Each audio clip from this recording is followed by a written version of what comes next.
En primer lugar, quisiera que fuéramos a Hechos en el capítulo 1. Ustedes no lo saben, y si lo saben se los comento. Jesús era judío, él venía del pueblo judío.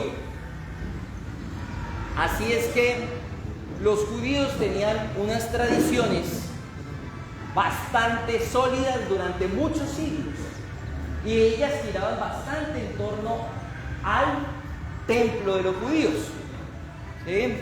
Pero cuando llega Jesús cambia un poco las cosas, ¿sí? Recordemos, Jesús vino a salvar a la humanidad, y por eso es que Él fue crucificado, Él murió, pero resucitó al tercer día, y su cuerpo y su sangre fue utilizado para que obtuviéramos salvación. Eso lo tenemos claro, ¿verdad? Después de que Él muere, resucita y se le aparece a sus discípulos, ¿sí? Y aquí, en Hechos, en el capítulo 1, mira lo que dice. Hechos, capítulo 1, vamos a ver varias escrituras de Hechos con respecto al punto que quiero tratar en la mañana de hoy. Hechos, capítulo 1, versículo 4. Una vez mientras comía con ellos, les ordenó: no se alejen, está hablando Jesús a sus discípulos, no se alejen de Jerusalén, sino que esperen la promesa del Padre, de la cual les he hablado. Juan bautizó con agua, pero dentro de pocos días ustedes serán bautizados con el Espíritu Santo. Versículo 6. Entonces los que estaban reunidos con él le preguntaron: Señor, ¿es ahora cuando vas a restablecer el reino a Israel? No les toca a ustedes conocer la hora ni el momento determinados por la autoridad misma del Padre, les contestó Jesús. Pero cuando venga el Espíritu Santo sobre ustedes recibirán poder y serán mis testigos, tanto en Jerusalén como en toda Judea y Samaria y hasta los confines de la tierra. Ellos iban a ser bautizados con el Espíritu, y con el poder del Espíritu iban a dar testimonio de Jesús, no solo allá en Jerusalén, sino, como lo dice acá la Escritura, en las partes más lejanas de la tierra. Es algo que Él les promete, que van a ser testigos de Él a todas partes del mundo. Bien, pero recordemos, el templo de los judíos estaba en Jerusalén, en un sitio muy específico. No se podía trasladar a ningún lado, era un templo inmenso que no era transportable como era el santuario que recibieron los judíos al salir de Egipto de la mano con Moisés. Más adelante se cumple esta promesa en Hechos 2. Llega el Espíritu Santo. ¿Se acuerdan ustedes que llega el Espíritu Santo sobre todos los creyentes y ellos empiezan a hablar en lenguas extrañas? ¿Sí? Entonces estaban reunidos allá personas de distintas partes del mundo. Qué bonito el sonido de ese pajarito. Míralo ahí, está. Llegan judíos de distintas partes del mundo, y en el versículo 9 dice: partos, versículo 9 del capítulo 2, partos, medos y elamitas, habitantes de Mesopotamia, de Judea, de Capadocia, del Ponto, de Asia, de Frigia y de Panfilia, de Egipto y de las regiones de Libia cercanas a la Cirene, visitantes llegados de Roma, judíos, prosélitos, cretenses, árabes, todos por igual, los oímos proclamar en nuestra propia lengua las maravillas de Dios. O sea, personas de todas estas partes de la tierra estaban allí reunidos en el momento en que descendió el Espíritu Santo sobre los creyentes. Y los creyentes empezaron a hablar en lenguas extrañas porque el Espíritu les permitía hablar en ellas para comunicarse con personas de todos estos sitios. ¿Sí? ¿Por qué pasaba esto? Pues se está empezando a cumplir lo que Jesús les dijo: ustedes van a dar testimonio de mí hasta en las partes más lejanas de la tierra. Estas personas que venían de todos estos lados, después de salir de Jerusalén, iban a hablar de lo que habían vivido allá. ¿Dónde? En donde vivían. Porque ellos iban solamente para la fiesta del Pentecostés, a celebrar el Pentecostés, que era una de las celebraciones que los judíos tenían que peregrinar a Jerusalén, tenían que hacer ese peregrinaje, que era para ellos cuestión de su fe hacer este tipo de viajes. Más adelante, gracias a la predicación de Pedro, todos ellos se bautizan, o varios de ellos, muchísimos de ellos, 3,000, dice la Escritura, y dice en el versículo 41. Así pues, del capítulo 2 de Hechos. Los que recibieron su mensaje fueron bautizados y aquel día se unieron a la iglesia unas 3.000 personas. Se mantenían firmes en la enseñanza de los apóstoles, en la comunión, en el partimiento del pan y en la oración. Todos estaban asombrados por los muchos prodigios y señales que realizaban los apóstoles. Todos los creyentes estaban juntos y tenían todo en común. O sea, se reunían como lo acabamos de hacer para comer algo juntos. Así era que lo hacían. ¿Sí? O sea, claro, aquí dice la escritura que ellos estaban en la comunión, en el partimiento del pan y en la oración. Miren más adelante lo que dice, versículo 43. Todos estaban asombrados por los muchos prodigios y señales que realizaban los apóstoles. Todos los creyentes estaban juntos y tenían todo en común. Vendían sus propiedades y posesiones y compartían sus bienes entre sí según la necesidad de cada uno. No dejaban de reunirse en el templo ni un solo día. De casa en casa partían el pan y compartían la comida con alegría y generosidad, alabando a Dios y disfrutando de la estimación general del pueblo. Y cada día el Señor añadía al grupo los que iban siendo salvos. Bueno, nunca he visto en vivo y en directo que se bauticen 3.000 personas a la vez. Impresionante, ¿sí? Pero es posible, la escritura habla de eso, ¿sí? Y fíjense ustedes que lo que se generó entre esta comunidad fue un ánimo de hermandad muy grande, de compartir. No dejaban de asistir al templo diariamente, dice, pero se pasaban de casa en casa compartiendo. Y así como lo hicimos hoy, trayendo unos alimentos y compartir juntos como hermanos, como familia. Era algo que se llevaba a cabo en ese entonces de una manera común. Las casas resultaron siendo los sitios de reunión, aunque ellos, recordemos, estos primeros creyentes eran todos de origen judío. El templo era todavía muy importante para ellos. Dice aquí la escritura que todos los días iban al templo. Era algo, por su trasfondo, por su historia, era muy importante. Allá se llevaban a cabo los sacrificios, las ofrendas. La fe judía giraba en torno a este tema del templo, pero ya empezó a primar también eso de compartir el pan en las casas, de verse como en sus sitios de vivienda. Estos cristianos, porque ya se convirtieron en cristianos, ya eran judíos pero cristianos. Luego volverían a sus casas de donde provenían en las distintas partes y allá empezarían a vivir esto mismo, ¿sí? A hablar de lo que habían aprendido de Cristo, de la salvación que habían recibido, y buscar otros que la conocieran, que aceptaran también la fe y que empezaran a vivir una vida en comunidad como nos la describe aquí Hechos 2, ¿sí? Ahora, no siempre iban a tener acceso al templo. Luego, con el tiempo, cuando el cristianismo empieza a crecer y a ganar cada vez más adeptos, los judíos empiezan a oponerse a los cristianos y los empiezan a perseguir literalmente. Veamos en el Hechos capítulo 5, versículo 41, una situación en la que Pedro y los apóstoles son confrontados por estar anunciando el mensaje de Cristo y les advierten que no enseñen más acerca de Cristo. Inclusive en el versículo 40 mira lo que dice: entonces llamaron a los apóstoles y luego de azotarlos les ordenaron que no hablaran más en el nombre de Jesús. Después de eso los soltaron. Versículo 41: así pues los apóstoles salieron del consejo llenos de gozo por haber sido considerados dignos de sufrir afrentas por causa del nombre. Y día tras día en el templo y de casa en casa no dejaban de enseñar y anunciar las buenas nuevas de Jesús el Mesías. O sea, los estaban obligando a no anunciar el evangelio y hasta los azotaron. Les dieron, creo que eran los 39 azotes, que era lo máximo que le daban a un judío, por hacer lo que no debían supuestamente.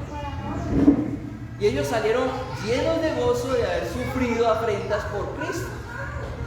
¿Y qué empezaron a hacer? ¿A esconderse? ¿A dejar de reunirse? No. Antes iban más al templo, iban más y se reunían en las casas y hablaban a todo el acerca de las buenas nuevas de Jesús. Relaciono mucho esta situación como lo que estamos viviendo un poco con la pandemia. Se nos ha visto obligados a resguardarnos y claro, tiene mucho sentido el distanciamiento físico, tener todas las medidas de seguridad y todo esto, pero también veo que se está afectando nuestra fe.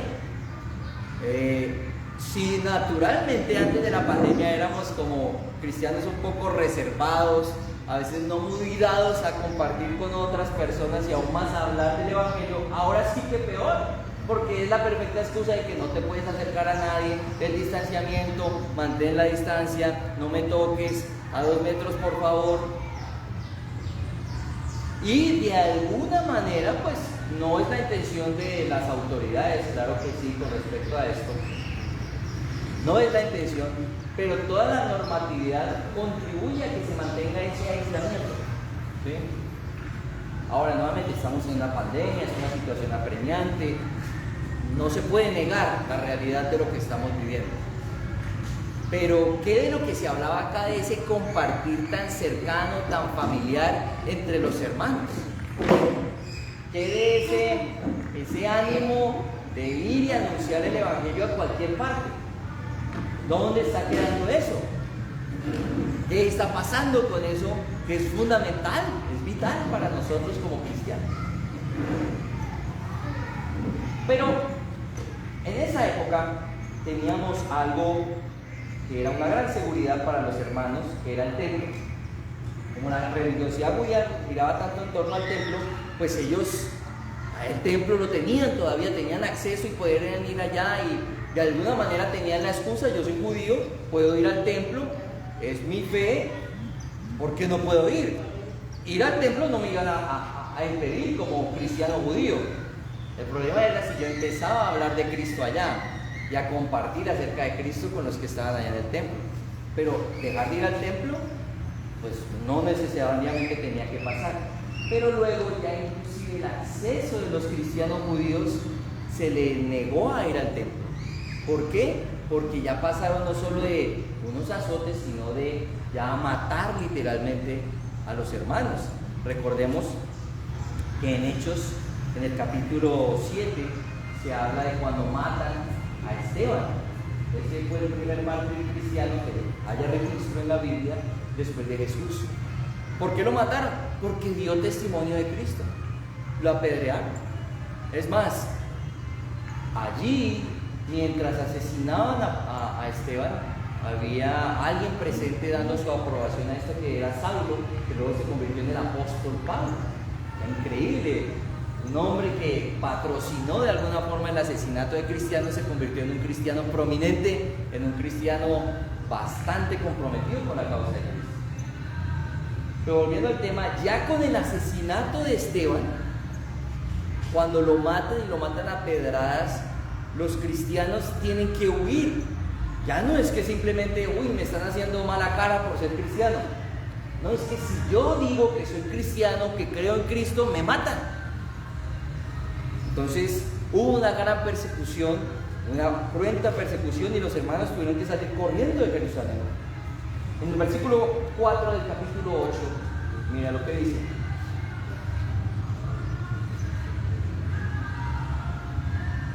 Leamos desde el versículo 1 del capítulo 8, dice: y Saulo estaba allí aprobando la muerte de Esteban.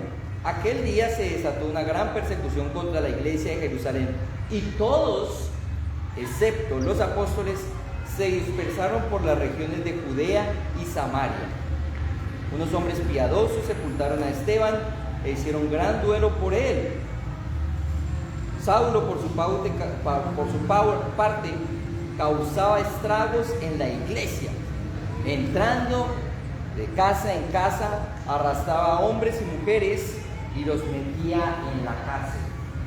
O sea, en ese momento simplemente nos dicen: vea, utilice tapabocas, hay cierto distanciamiento, protocolos, pero en ese entonces, si sabían que eras cristiano, iban hasta tu casa, te sacaban y te llevaban a rastras a la cárcel y podían hasta matarte. Esa era la situación.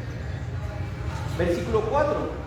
los que se habían dispersado predicaban la palabra por donde quiera que iban. Fíjense ustedes, no fue ni siquiera la convicción de los hermanos de ir y llevar el mensaje a todas partes del mundo. No fue que desde Jerusalén se organizaron grupos misioneros para llevar el mensaje de Cristo. No, tuvo que haber una persecución de este estilo para que los hermanos salieran de Jerusalén y donde fueran anunciando el Evangelio. Por donde iban predicando la palabra de Dios. Jesús les dijo: ustedes van a ser mis testigos, lo dijo en el capítulo 1 de Hechos. Van a ser mis testigos aquí en Judea, en Jerusalén, en Judea, en Samaria y en las partes más lejanas de la tierra. Y aquí se está cumpliendo. Pero no fue un cerebro, una organización quien generó todo esto. No fue un gerente el que dijo: bueno, vamos a organizar equipos misioneros, vamos a destinar estos recursos y los vamos a enviar al Ponto, a Capadocia, a Creta, No. En primer lugar, vino el Espíritu Santo en Hechos 2, se bautizaron 3,000 personas, de entre ellos muchos que eran de fuera, y muy seguramente al regresar a sus casas, después de cumplir sus labores religiosas allí en la fiesta del Pentecostés, empezaron a anunciar el Evangelio. Y así empezó a crecer la fe. No fue teniendo una organización central. Ahora, estaba el círculo de los apóstoles muy sólido. Vemos aquí en Hechos que se habla de que ellos fueron los únicos que no salieron corriendo de Jerusalén. Pero los demás, de alguna forma, Dios permite la persecución para que salgan y se vayan y esparzan el Evangelio. Increíble. No fue la convicción, ni el proceso, ni la metodología de una organización o de un cerebro central, como suelo decir. No, Dios mismo puso la situación, inclusive situaciones terribles, una persecución a muerte, para que su evangelio se empezara a esparcir. Y empieza a esparcirse el evangelio por distintas partes del mundo.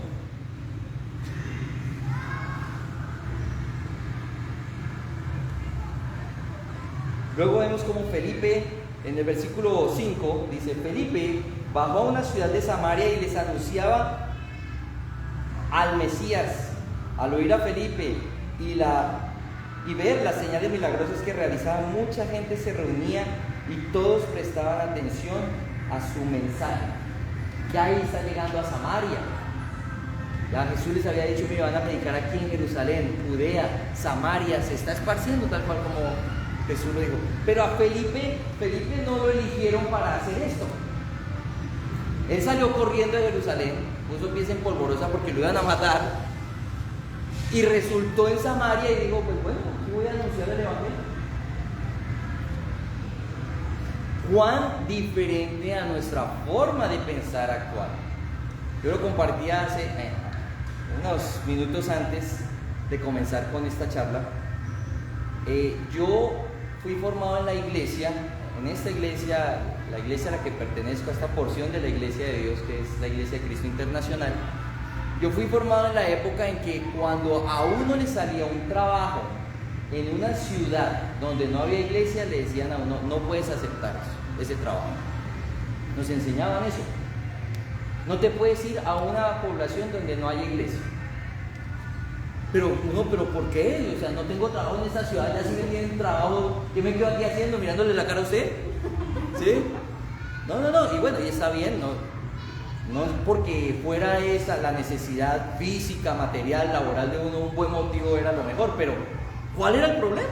No iba a ser uno algo delincuencial, nada malo. Decía: es que allá no hay iglesia.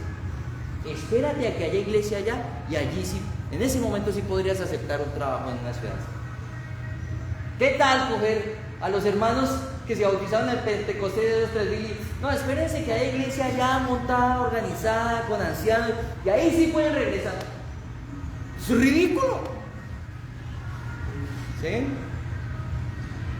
Había en ese entonces una convicción de que el Espíritu se movía en los creyentes de tal manera que a donde fueran iban a anunciar el Evangelio y ellos serían iglesia donde fuera.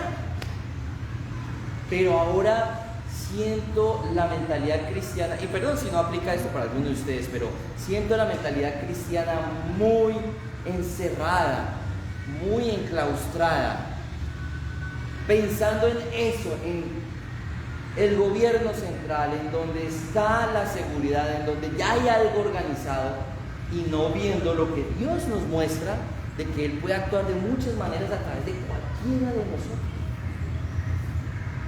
Donde tú estés, si no hay iglesia, si no hay cristianismo, tú eres la iglesia. Y esa fue la postura que tuvo Felipe. ¿Cuántos de nosotros durante esta pandemia, no se están reuniendo, pues hagamos algo mejor? Entonces nos dedicamos tal vez, a hacer ejercicio, y no es que esté mal, que algunos hayan hecho ejercicio y hayan puesto robusticos, que hayan trabajado en su cultura física, o que hayan experimentado de pronto aprender algún idioma o alguna otra habilidad. Todo eso no tiene nada de malo, pero ¿qué de tu fe?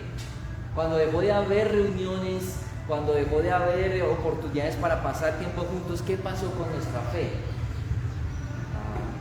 Como no hubo quien programara o organizar algo, sinceramente, con Misael, que ha hecho estas actividades, que estuvo programándolas hasta hace poco en el Salón de Tejares, podemos tener muchas diferencias en muchas cosas y procederes, y en su forma de pensar. En muchas cosas puedo diferir mucho de lo que él hace, pero algo que valoro es que él tuvo la iniciativa de lanzarse y hacer algo. Voy a montar una reunión, que venga la gente, ¿sí? Eso yo lo valoro bastante, ¿sí? Ahí yo siento que el Espíritu se mueve en alguien así y lo lleva a hacer cosas por Dios, sin que haya una programación, sin que haya... Mira, ellos ya no podían acceder al templo, que era supremamente importante para su fe tradicionalmente, como judíos. No tenían acceso. ¿Qué pasará el día en que no tengamos, en que de verdad, como lo muestran las escrituras que puede suceder, en que la verdad sea prohibido reunirse y que el cristianismo llegue a ser delito nuevamente como era en ese entonces? ¿Qué pasará con cada uno de nosotros? O que las condiciones de salud sean tan difíciles que nuevamente tengamos que tener periodos de aislamiento aún más severos como el que hemos tenido. ¿Qué va a pasar con nuestra fe? ¿Qué va a ser de nosotros, de nuestras familias? Esa es la pregunta que deberíamos hacernos. En lo personal, esto es un concepto muy personal, yo considero que esta pandemia es como una cuota inicial de lo que va a venir en el futuro. No estoy diciendo el próximo año, no estoy diciendo de pronto en 10, 20, no sé, pero algo mucho peor puede venir, sea por el lado de la persecución o por el tema de la salud, que nos lleve a estar en una situación aún más crítica, donde sea insostenible tener reuniones, en donde sea insostenible tener inclusive una organización, una administración, parejas pagas para que vengan y estén cuidando el rebaño, trabajadores pagos para que vengan y estén cuidando a los hermanos y estén evangelizando. Puede ser, y esto lo llevo diciendo inclusive desde antes de la pandemia, puede darse que en el futuro nos traiga una situación tan extrema que no podamos tener la organización en la cual depositamos tanta seguridad.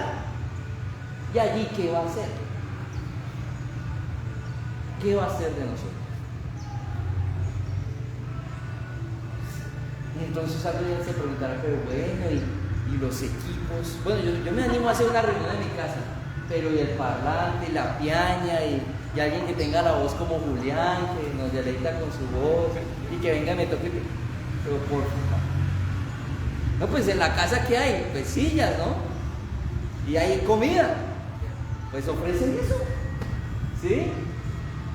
Por eso procuré en lo personal, me hice la intención de que fuera algo muy sencillo hoy, que compartiéramos unos alimentos, que trajéramos voluntariamente, que tuviéramos una reunión con una estructura muy sencilla, que no tengamos ni parlante, ni consola de sonido, ni nada. O sea, porque así tal vez se podría dar una reunión en una situación así.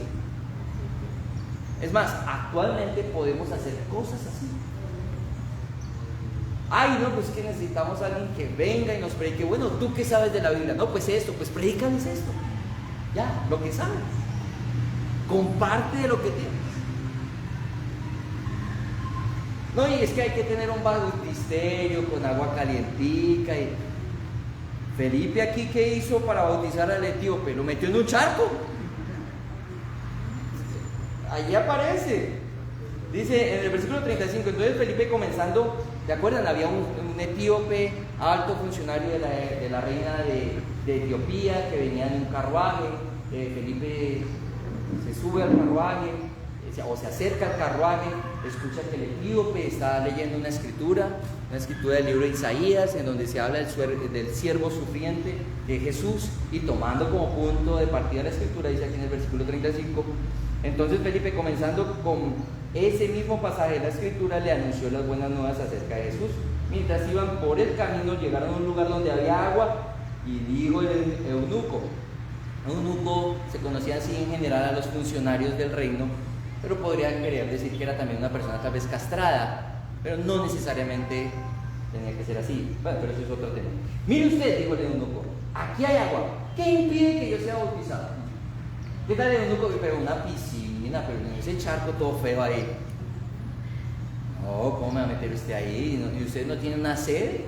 Mientras iban y buscaban una sede con una piscina, él vio la urgencia del mensaje y dijo, no, mira, aquí hay agua, en ese charco feo de ahí, bautíceme.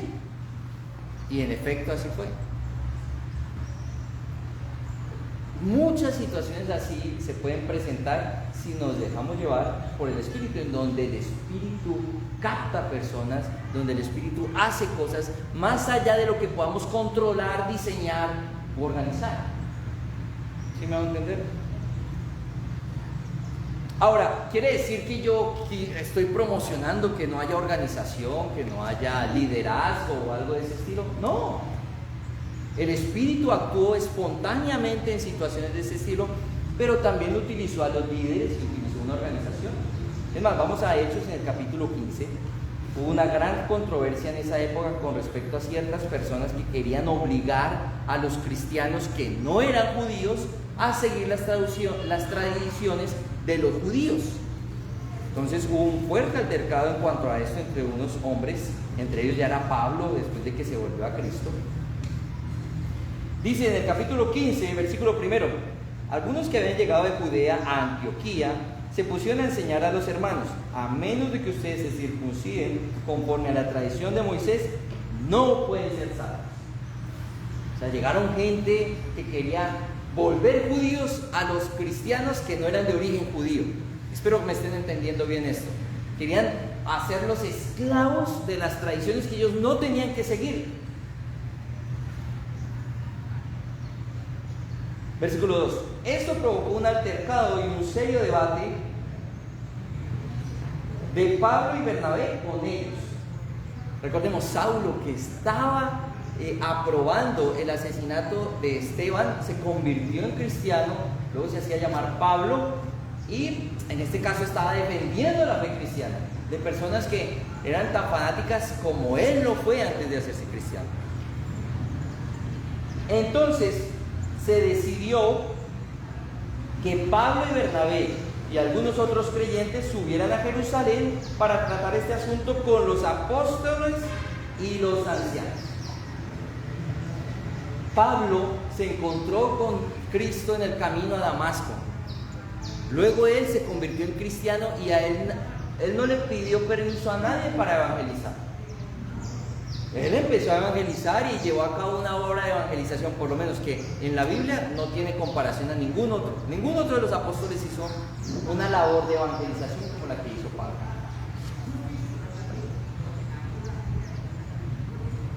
Pero en este caso, vieron una controversia que estaba afectando a la congregación. Dijeron que enviemos a estos hombres que quieren judaizar a los cristianos, vayan Pablo y Bernabé, vean a los apóstoles y los ancianos que están en Jerusalén y traten el tema. Qué bueno que habían unos apóstoles, unos ancianos que podían ayudar en esta situación. ¿La organización es mala? No, ¿Tener un liderazgo es malo? No, para nada. Tener cosas organizadas, tener una sede, tener, no sé, un administrador, unas cuentas bancarias, todo ese tipo de cosas, no es malo para nada en una iglesia, para nada. En sí mismo no es malo. Es más, aquí la organización prestó un gran servicio. Ellos luego dan un concepto, y el concepto es obviamente apoyando que los judíos no deben obligar a los cristianos de origen no judío a apropiarse de las costumbres de ellos, como judíos, de las costumbres que tenían los judíos. Ahí presta una gran labor. Yo me he visto beneficiado de una organización eclesiástica. Yo he disfrutado de muchas maneras que haya una organización. Valoro que lo haya, apoyo, es más, de mi dinero, del que Dios me da, yo apoyo a esta organización, yo aporto, contribuyo para que se mantenga. Me parece importante, claro que sí. Pero lo que no comparto es que eso se convierta en una cárcel en la cual el cristiano no puede hacer más. Una cárcel en la que el cristiano, como no hay una sede, como no hay un protocolo, como no hay unos equipos, como no hay un parlante, como no hay un espacio que me dé la impresión de que esto sí está organizado, yo no voy a hacer eso, no lo comparto. Y no quiero promocionarlo. No quiero desinstitucionalizar el cristianismo, o por lo menos el cristianismo con el cual yo tengo contacto, pero no quiero institucionalizarlo. Lo que aspiro con esto, con esta reflexión bíblica, es a que veamos cómo el Espíritu Santo puede actuar de una manera más allá de la organización. Si nos hubiéramos puesto a esperar en Hechos a que los apóstoles y los ancianos hubiesen diseñado equipos misioneros para ir a distintas partes del mundo, todavía estaríamos esperando a que eso sucediera, tal vez. Sí, Dios tuvo que poner cosas milagrosas y hasta terribles para que la gente saliera de sí. Esta pandemia ha sido una oportunidad muy grande para muchos en su fe cristiana. Para mí lo ha sido. De reevaluar cosas, de reevaluar mi cristianismo, de ver de qué estoy hecho en mi vida cristiana. No me gusta el sufrimiento, el dolor de gente en una UCI, de quienes han perdido sus familiares. No estoy diciendo que es rico haber visto todo este sufrimiento, no. Y eso lo digo y lo reitero, y he estado cerca. Es más, a mí me dio COVID. Y vi cómo es tener COVID y pues no fue agradable, ¿no? Y no fue agradable ver a mi esposa con COVID que le dio duro. No, para nada que me han gustado esto. Hasta donde yo creo, porque el único que tiene su certificado de COVID positivo soy yo, hasta donde yo entiendo a toda mi familia nos dio, a todos. Eso a mí no me gusta, claro que no. Pero lo que ha hecho para sacudir el mundo y sacudir a los creyentes me ha parecido muy bueno. Porque ahí sí, como le decía Jesús en Lucas a Pedro, mira, Satanás me los ha pedido para sacudirlos como al trigo. Y cuando se sacude algo, pues se cae lo que está flojo. Entonces, yo con esto quiero animar a que de ahora en adelante, ya que estamos regresando a la presencialidad, listo, qué bueno que volvamos a tener una sede, unas reuniones con todos los protocolos. Aquí, sinceramente, aquí es una reunión casi que familiar, entonces hemos sido muy laxos. Yo en lo personal he sido muy laxo con eso. Pero cuando tengamos ya unas reuniones como tal, institucionales, vamos a tener unos protocolos que van a ser muy diferentes las cosas, ¿sí? Los protocolos exigen unas medidas de seguridad que son bastante estrictas, y así es, yo no lucho con eso. Pero, bueno, y si eso nunca se da, ¿qué va a ser de nuestra fe? ¿Qué va a ser de nuestro contacto y amistades, nuestra confraternidad como hermanos? ¿Qué va a ser del anuncio del Evangelio? ¿Qué va a pasar? ¿Eso se va a ir? Otros que tal vez de otras comunidades que sí tienen otra convicción más sólida lo van a seguir haciendo. O sea, el cristianismo no se va a acabar sin nosotros. Pero la idea es, bueno, vamos a participar de lo que Dios quiere hacer. Si llega, como lo digo yo no soy profeta, ¿no? Pero si es real lo que yo digo, que esto es como la cuota inicial de algo peor a futuro, ¿qué va a ser de nosotros? Estamos pensando de una manera centralizada lo que me diga el líder, lo que se organice desde la iglesia hago, o qué puedo yo hacer autónomamente por Cristo. Imagínense cuánto sufrirían los cristianos durante la Primera Guerra Mundial. La Primera Guerra Mundial se llamó en un tiempo la Gran Guerra de Europa. ¿Por qué? Porque dijeron, no, esta guerra fue tan grande y tan terrible que imposible que pueda haber otra nuevamente así. Unas décadas más adelante, la Segunda Guerra Mundial. ¿Sí? Tal vez digamos, no, después de este COVID, no, de aquí para arriba todo es amor y dulzura. Tal vez unas décadas y una pandemia peor.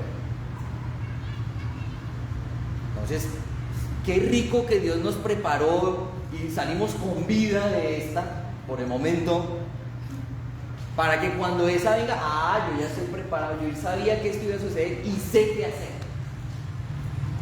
Va a ser muy bueno, o sea, qué bueno que ese sufrimiento se venga sobre nosotros, no, claro que no, pero cuando venga esta especie de guerra mundial que tuvimos, porque tiene características similares a una guerra mundial, cuando venga eso, ¿qué será de nosotros? ¿Dónde estará nuestra fe? ¿Quiénes seremos si estamos con vida para eso?